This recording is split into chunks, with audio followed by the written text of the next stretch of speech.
Today is Wednesday, January the 12th, 2022, and it's a great day to have a day here on the Spurs Up Show, the best Gamecocks podcast on the internet. And on today's show, I break down just what went wrong last night in Knoxville, Tennessee, as the Gamecocks fall to the Volunteers by a final score of 66-46, guys, and what was an ugly night at Thompson Bowling Arena. Again, I'll give my biggest takeaways. Of course, also we'll hand out our Shooter Shoot Award. I'll look ahead to what's next for a struggling South Carolina team as, again, they'll look to rebound in SEC play. Also, guys, news and notes to get into, including a couple of late pickups from the transfer portal that we did not get to address on yesterday's podcast, that being specifically Christian Beal-Smith, the transfer running back from Wake Forest, and also Antwane Wells Jr., the transfer wide receiver from James Madison. Also, guys, some way too early preseason top 25s have dropped, and the Gamecocks find themselves in a few. I will give my thoughts on that. Again, we got a packed show for you guys here on this hump day, and of course, as always, it's brought to you by our friends over at Upstate Movers Group. Guys, for all your moving needs in 2022, be sure to contact our friends over at Upstate Movers Group. You can find them on social media at Upstate Movers Group. Or, of course, if you have any other questions, go to their website, upstatemoversgroup.com. That's upstatemoversgroup.com. Be sure to check them out and tell them Chris from the Spurs Up Show sent you. Let's get it.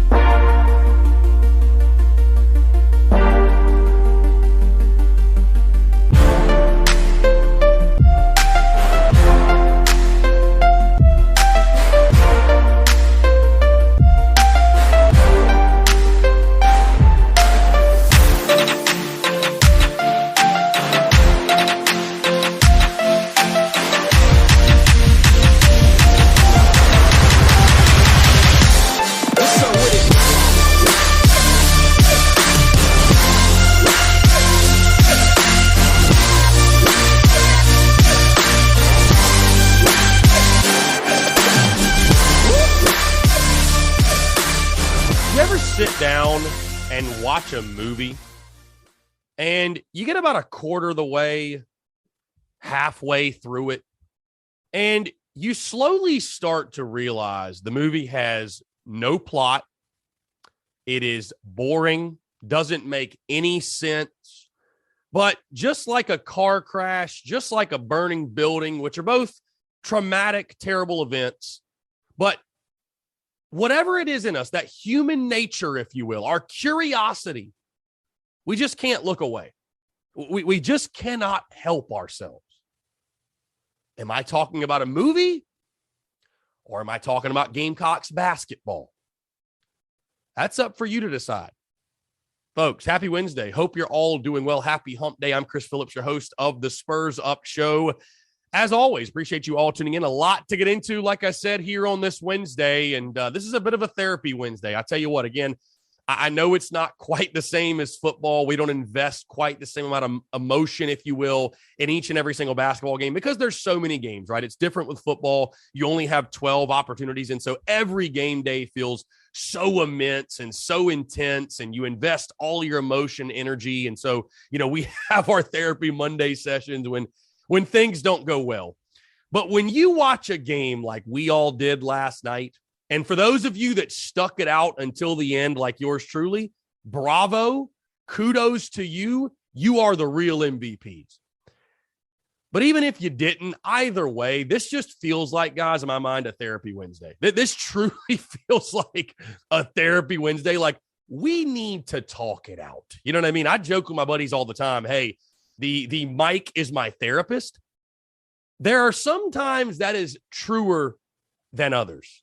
And today, here on this hump day, it certainly feels like the case. Like the microphone is the thing consoling me right now. So let's do it all together, guys. Before we do, though, a couple quick housekeeping items I want to touch on really quickly. Again, quick reminder, tonight we are live back at Tin Roof in the Vista, 5 to 7, more of a traditional show tonight. No guests or anything. So again, guys, we're taking your questions, everything else, kind of just shooting the shit out at Tin Roof. Going to be a really, really good time. We will be streaming that live in the Big Cock Club Patreon. So if you want to go sign up for that, patreon.com/Big Cock Club to get full access to that. And you can also find that link in our link in bio on social media. So again, be sure to sign up for the Big Cock Club today. Also, of course, at Tin Roof, they have $3 drafts, $3 rumple shots, fantastic food. great people, great times. Again, folks, you never know what you're going to get on a Wednesday night at Tin Roof. So again, if you have not been yet, I know students are back on campus. So if you're hearing the sound of my voice, coming out at Tin Roof. And by the way, I don't know if people realize this, especially the students that are hearing me. You can still get in if you are not 21. Tin Roof, I was told, I don't think I even realized this, but Tin Roof is technically a restaurant until like 10 p.m. So all ages, all people of all ages can come into Tin Roof up until 10 p.m. So again, if you've been holding back because of that fact, you're more than welcome to come on out. Again, guys, we're live 5 to 7.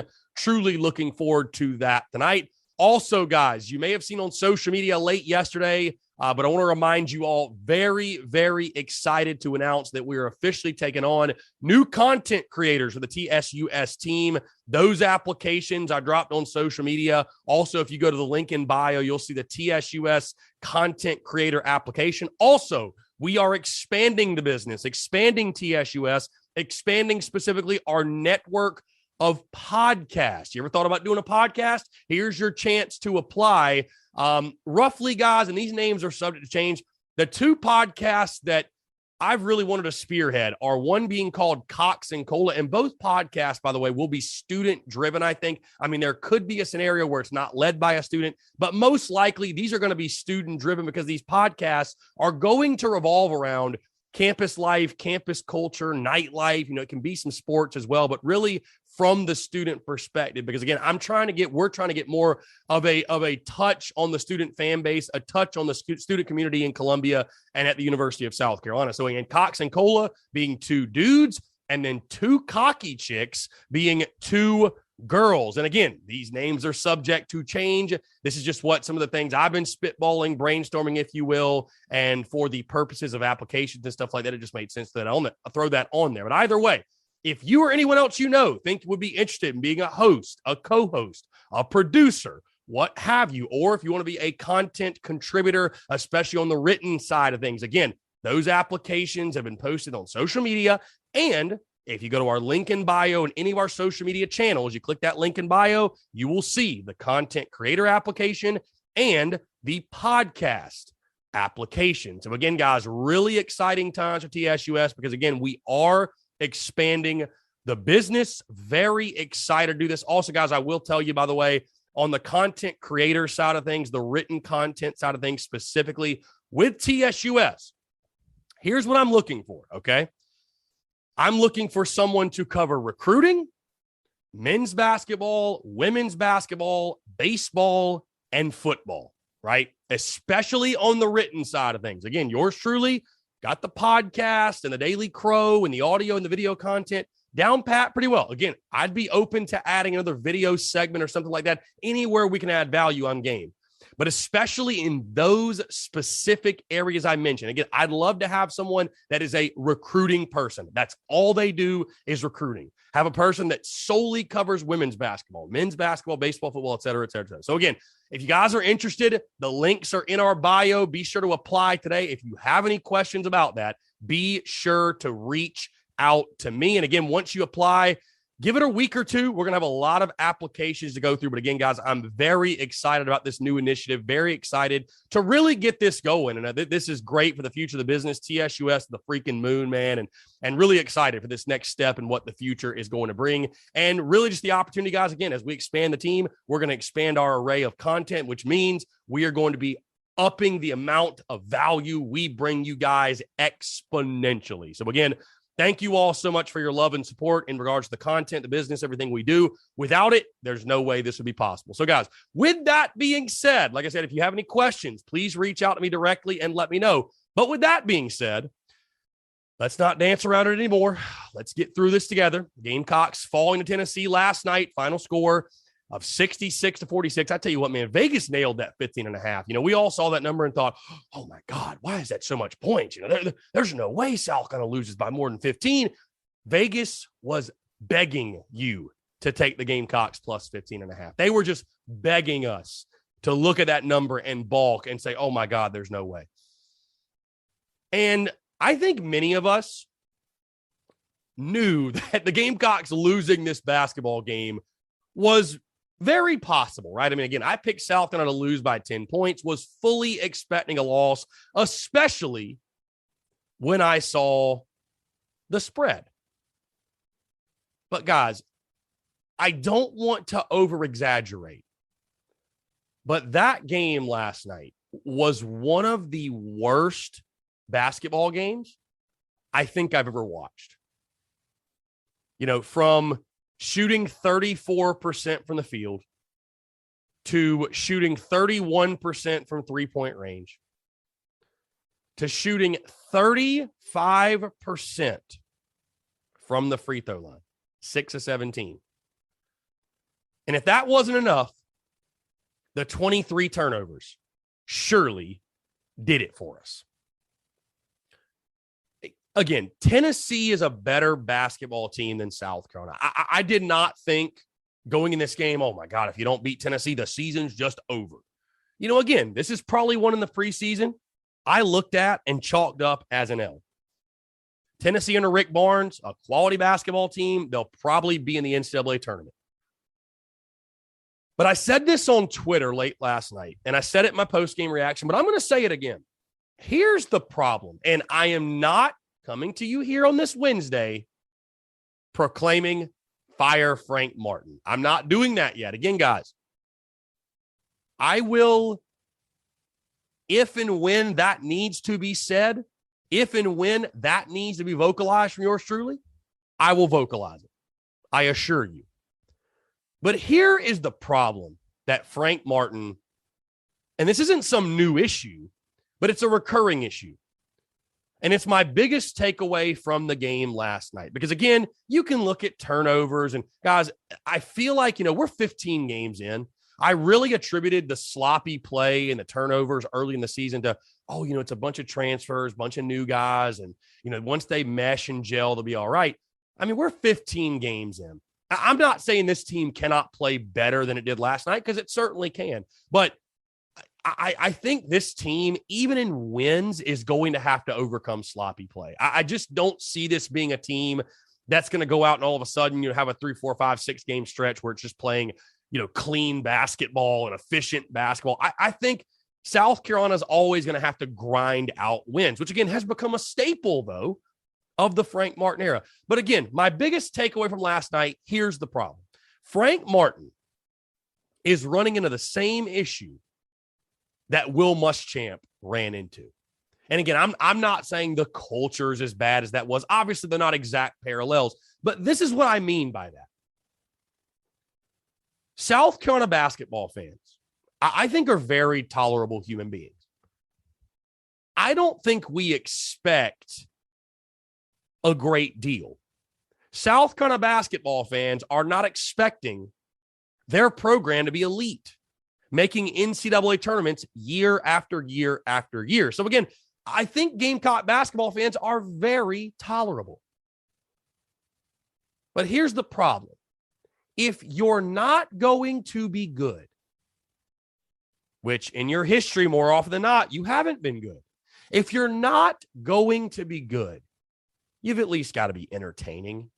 You've at least got to be somewhat fun to watch. And again, guys, last night was the most, I mean, I almost fell asleep like a couple of times, and I'm over exaggerating there, but I mean, I was literally watching, like, slumped in my chair. Just, wow. Like what a time this is. Like, what a time this is. What a way to spend a Tuesday night. And which is why I've told you all again, fair or unfair, Frank Martin's greatest challenge is getting Gamecock fans excited again. That's the decision you'll have to make at the end of this season. South Carolina is not, like, pitiful at basketball right now. It's not Darren Horn bad. But the question, again, if things continue as the trend they are, this is shaping up to be a very normal Frank Martin year in Columbia. And if that's the case, what you'll have to ask yourself is this: can we afford to go into another season where our fans, they're checked out before it even starts? Again, guys, we've talked before. You and I those who are tuned into this podcast, I'd believe for the most part at least, and of course yours truly, we're locked in no matter what. I'm not talking about us, but I'm talking about the common everyday fan, right? That has a wife or husband, has a job, a career, has children, has hobbies, has things going on, right? What do you have to do to get those people's attention? Because I'm sure all of you, right? Some of you probably tuned in. There's probably some of you tuned in the podcast right now that don't even like basketball. You just maybe tune in because you want to hear me talk about it, which I appreciate that. That's great. That's great.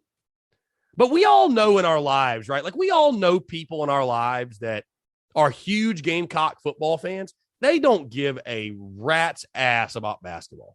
They're bigger baseball fans than they are basketball. Now, is it because Gamecock fans don't like basketball? I refuse to believe that. Look at the support and the love and the attendance Dawn Staley's program is getting, right? And I know I'm getting off on a tangent. I don't want to repeat myself on a lot of things I've said before, but it's an issue that Frank Martin's facing, and it's the same issue he's ran into before. And it's just, again, I know I speak to a degree for the fans, and that's just how I feel, that it's like you got to at least keep me engaged. You got to keep me interested. Because I'll be totally honest with you guys, as diehard a Gamecock as I am, if I wasn't doing TSUS, I'm not sure I'd be catching every single South Carolina basketball game. If that makes me a bad fan, so be it. But we've talked before, when it comes to the hardwood and it comes to the diamond, it's not like football. There's so many games. People have things going on, especially on a Tuesday night at 6:30. You got to put a product out there, man. And when fans continuously tune in and get let down in that way, and especially last night where it's not even a close game, it's not, and it was sloppy on both sides, by the way. I mean, both teams looked pitiful. That first half set back. That first half set back offensive basketball 100 years. That was ridiculous. Absolutely ridiculous.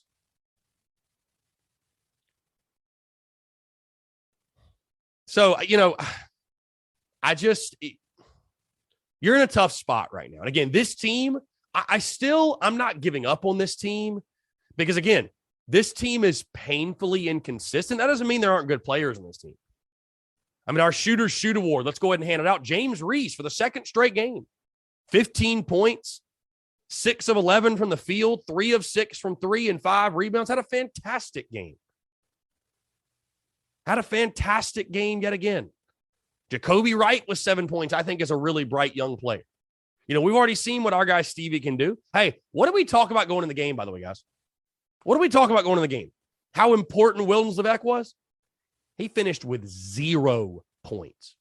0. Can't happen. I mean, that just cannot happen. Jermaine Kusnar finished with 1 point. Only played 16 minutes, I assume, because score being out of whack and, they don't want to risk injury with him. He did start the game, though. But 23 turnovers. How do you fix the turnovers? Because, again, you could say, oh, it's a new group. They're trying to gel. Guys, we're 15 games in.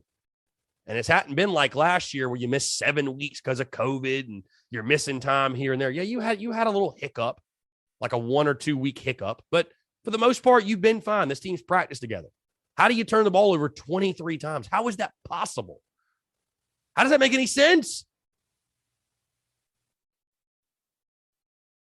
So I'm not sure really where this team goes from here. I don't know what adjustments can be made. How much can you shake up the lineup? I don't think you really can a ton. I don't think you can a ton. And again, we've talked about before when it comes to Frank Martin, because he's the one steering this thing. We know Frank Martin knows basketball, right? The question has never been, does Frank Martin know basketball? The question is, does his style and his system, does it still work? And do players, not just do they want to play for him, but can they flourish in said system? Right? Here's another question I'd love an answer to. Fans are fans. I get it, man. College basketball fans, this applies to all. Everyone loves to complain about refs, and I get it. The refs suck. Every week, they suck. Every game, they suck. Refs suck. Umpires suck. They all suck, guys. They do. They all suck. But you look up, and the Gamecocks are just getting manhandled at the free throw line. Why is that? I heard the announcers talking at halftime about, it's Frank Martin's style. They're taught to stand in the way. Well, then why don't they not do that? Because that's obviously not working very well for us. I mean, it feels like, and I understand Frank Martin and his scheme and in regards to he wants to play this physical defense. It feels very archaic. It feels very Muschampian-ish. It does. And again, it goes back to the point I made in regards to the football season. A lot of it's not just wins and losses, but it's how it happens. If you'd have lost to Tennessee last night, if you'd have lost to Tennessee 96-93, loss would have sucked.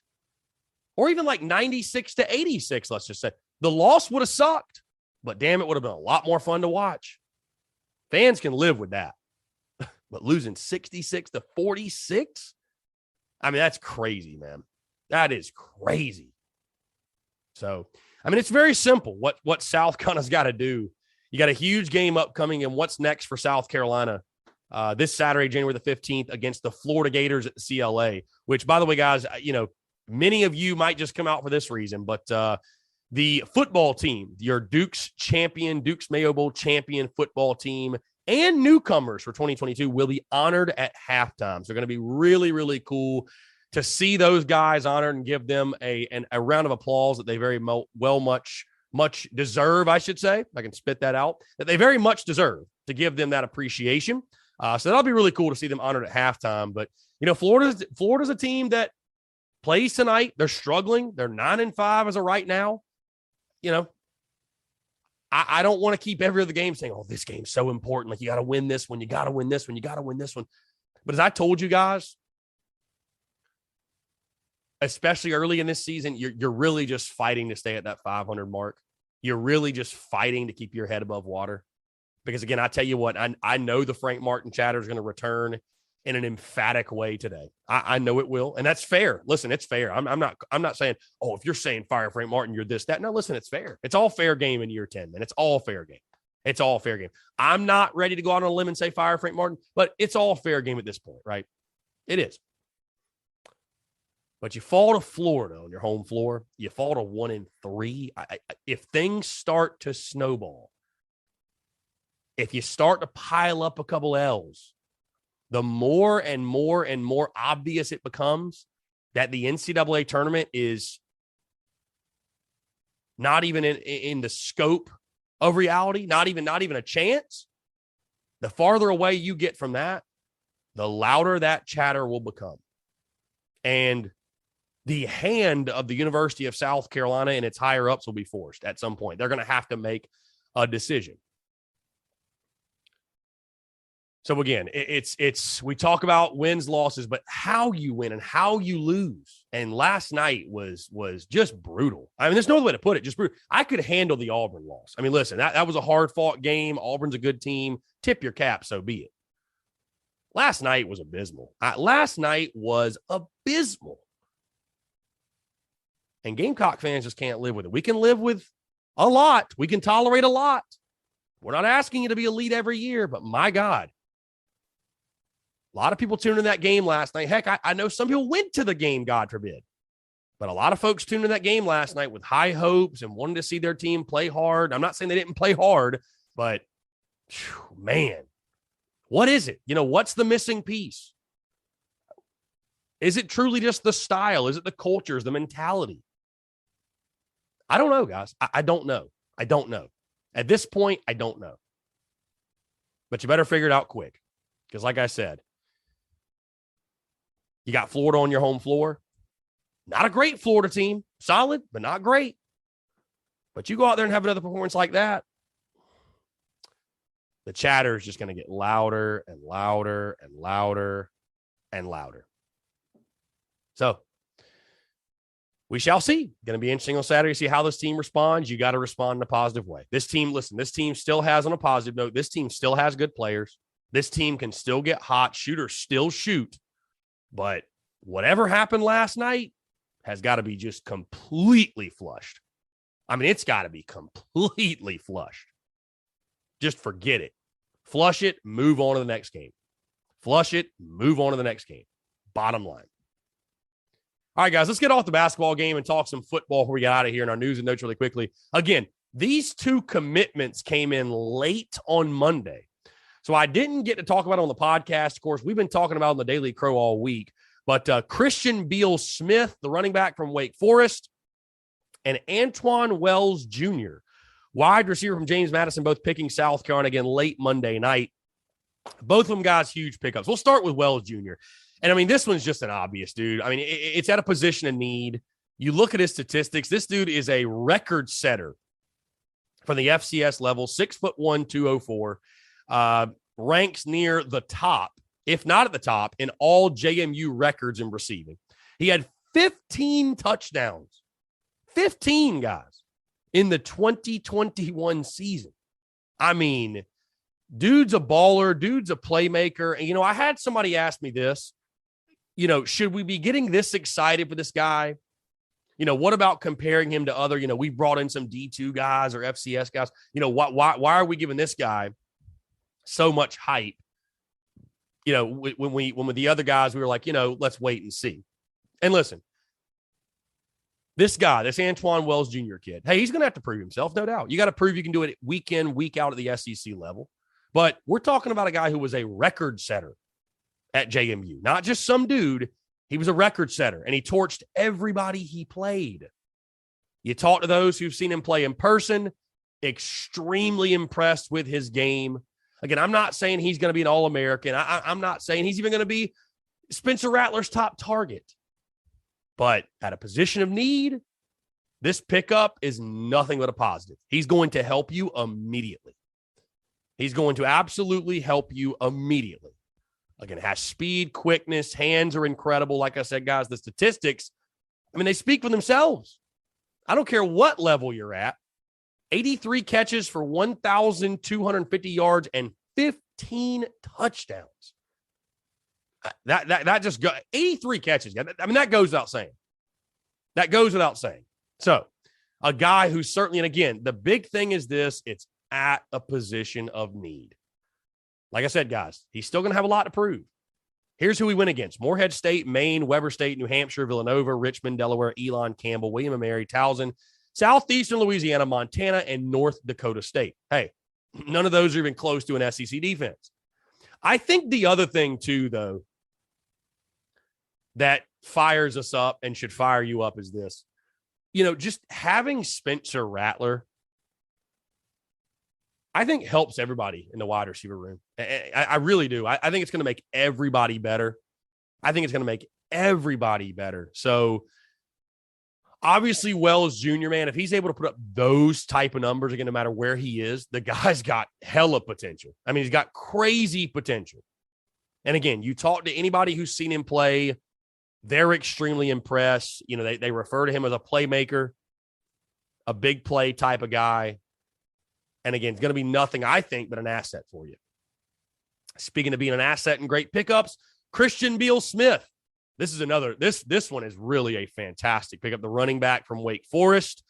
He will come to South Carolina, which, by the way, Antwane Wells Jr. coming to South Carolina with 3 years to play. Christian Beal-Smith will come with 1 year to play, basically just using his COVID year. But here's the kicker, guys. Again, Wake Forest was extremely prolific offensively. 5'10", 201 is Beal-Smith. He was their leading rusher the last 2 seasons. So, again, you think about that. We're talking about a Wake Forest offense that was fantastic. Wake Forest, you've seen some of the early top 25s. They're ranked top 10. They were a good team.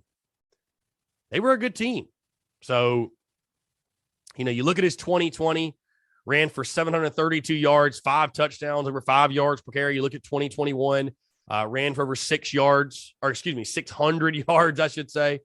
Ran for, was the leading ball carrier again. So, you take a look at what you had coming back in Marshawn Lloyd and Juju McDowell.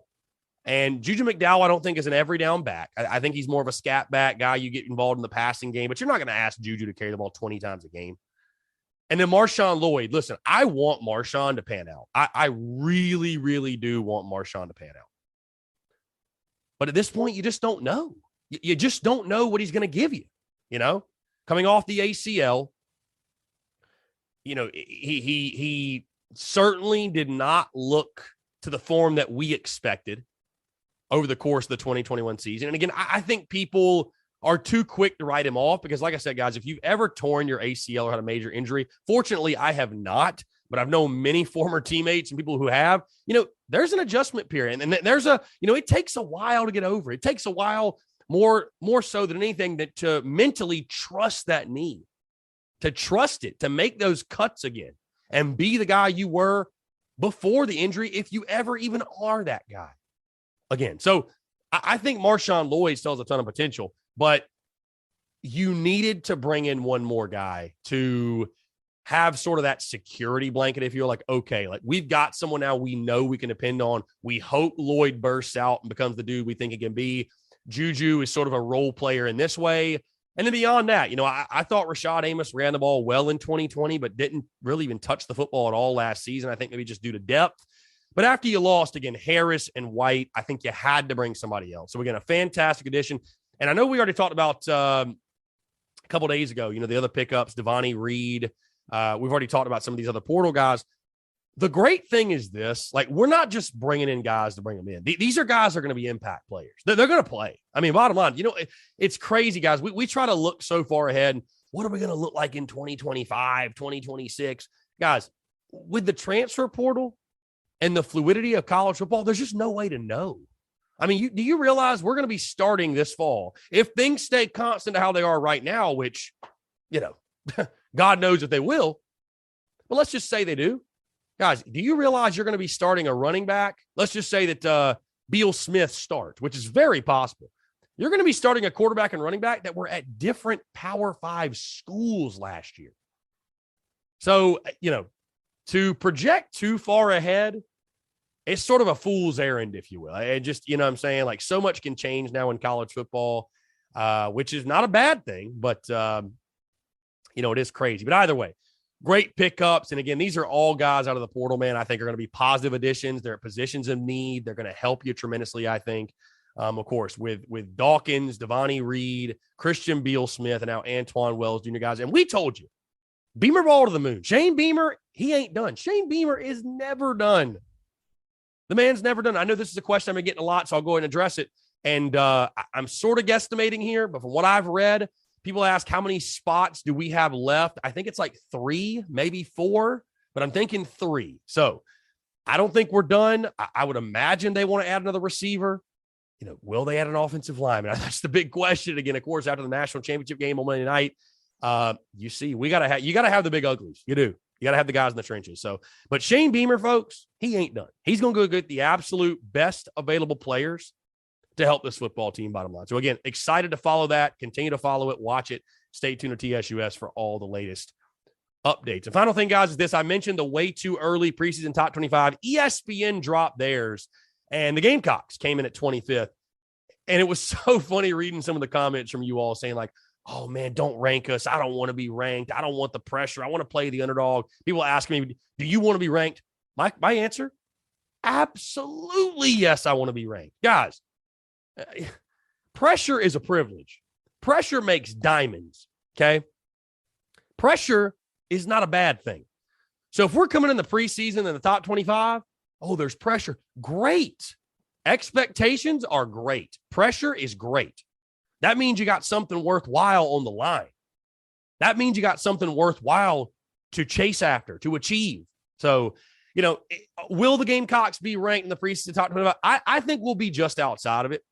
But it would not shock me at all if South Carolina were able to, obviously I think they're going to beat Georgia State week 1. I don't think that's spoiling a prediction or anything. But if you're able to beat them and do it emphatically, I think selfishly ESPN and others, the AP poll will probably slide you in that top 25 just for the matchup that'll be week 2 against Arkansas. And then, of course, if you find a way to win in Fayetteville, no question, you're ranked going in that game week 3 against the defending national champions. But I think, guys, listen, perception's reality in college football.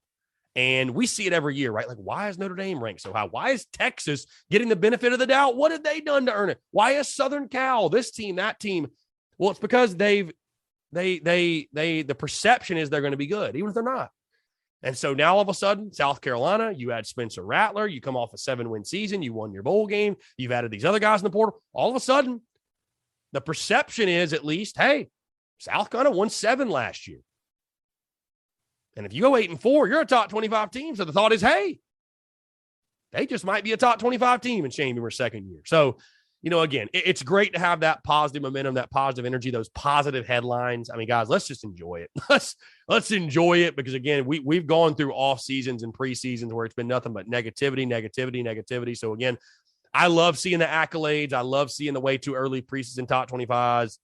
I love it.